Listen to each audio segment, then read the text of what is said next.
মা আর মেয়েকে নিয়ে আজকে চলে গেছিলাম আমাদেরই বাড়ির কাছাকাছি একটি মেলাতে।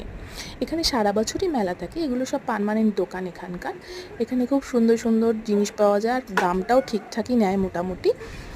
তো মেলার মধ্যে ঢুকে দেখলাম বেশ একটু ফাঁকা ফাঁকাই আছে এই দিকটা। তো মেয়ে ফুচকার দোকান দেখে বললো, মা একটু ফুচকা খাবো। তো মেয়ের সঙ্গে আমিও একটু ফুচকা খেয়ে নিলাম। ফুচকাগুলো এত বড় বড় যে একবারে খেতেই পাচ্ছিলাম না, সেই জন্য মেয়ে আর আমি একটু হাসাহাসি করছিলাম। ফুচকাগুলো কিন্তু দারুণ ছিল। তো ফুচকা খাওয়া কমপ্লিট করলাম, করে এবার মেয়ে বলছে আইসক্রিম খাবে। তাই মেয়েকে আর মাকে বললাম, মাও খেতে চাইছিল না, কিন্তু তবুও বললাম, মা কিছু খাবে না, একটা আইসক্রিম খাও। তো মেয়েকে আর মাকে একটু আইসক্রিম খাওয়ালাম।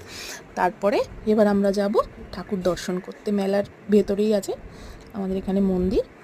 তো মন্দিরের ভেতরে গিয়ে দেখলাম বেশ ভিড় আছে, কারণ আজকে বিয়ের ডেট ছিল, তাই একটু ভিড় ছিল, অনেকগুলো বিয়ে হচ্ছিল। এবার মা আর মেয়েকে নিয়ে আস্তে আস্তে বললাম, চলো তোমরা আগে যাও, জুতো খুলে ঠাকুর দর্শন করে এসো, আমি দাঁড়াচ্ছি, তারপরে আমি যাব। এই যে মায়ের সঙ্গেই মেয়েকে আগে পাঠালাম প্রণাম করতে। ও একটু ভয় ভয় পাচ্ছিল, এত লোক দেখেছে এখানে, তারপরে বিয়ে হচ্ছিল। তো যাই হোক, তারপরে ভয় কাটিয়ে গেছে, একা একা গিয়ে সুন্দর করে দর্শন করে প্রণাম করে দিদুনের সঙ্গে হাত ধরে আবার চলে আসলো। তো এবার ওদের দুজনকে দাঁড় করিয়ে রেখে আমি একটু মাকে দর্শন করে প্রণাম করে আসব।